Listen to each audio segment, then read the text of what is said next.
முதல்ல ஜனவரி 14 சொல்லப்பட்ட சிவகார்த்திகேயனோட பராசக்தி இப்ப திடீர்னு ஜனவரி 10 ரிலீஸ் ஆகும் அதிகாரபூர்வமா அறிவிச்சிருக்காங்க. இது வெறும் பிசினஸ் மூவா இல்ல விஜயோட பொலிட்டிக்கல் என்ட்ரிக்கு செக் வைக்க நடக்கிற அரசியல் பிளானா? வாங்க அலசுவோம்.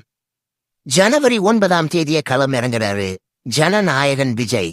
ஹெச்சி வினோத் இயக்கத்துல வர்ற இந்த படம் விஜயோட அரசியல் கொள்கைகளை வெளிப்படுத்துற விஜயோட கடைசி படம். அந்த ஒரு எமோஷனலே தமிழ்நாட்டையே தியேட்டர் பக்கம் இருக்கும். படத்தில் இருக்கிற அரசியல் வசனங்கள் 2026 தேர்தலுக்கு விஜய்க்கு போட்டியா ரிலீஸ் ஆகிற பராசக்தி சுதா கொங்கரா இயக்கத்துல 1960களோட பின்னணியில வர்ற ஒரு பீரியட் பொலிட்டிக்கல் டிராமா. ஆனா இங்கதான் ஒரு சிக்கல் இருக்கு.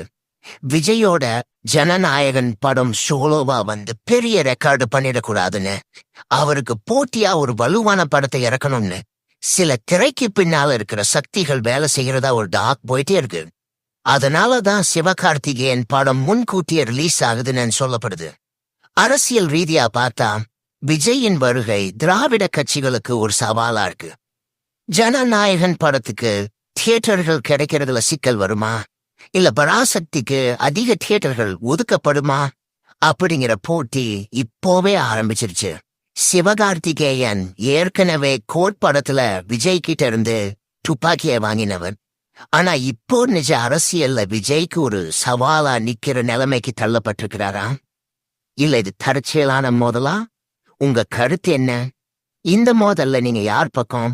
ஜனநாயகன் படத்தோட அரசியல் வசனங்களை கேட்க ஆவலா இருக்கீங்களா? கமெண்ட்ல சொல்லுங்க.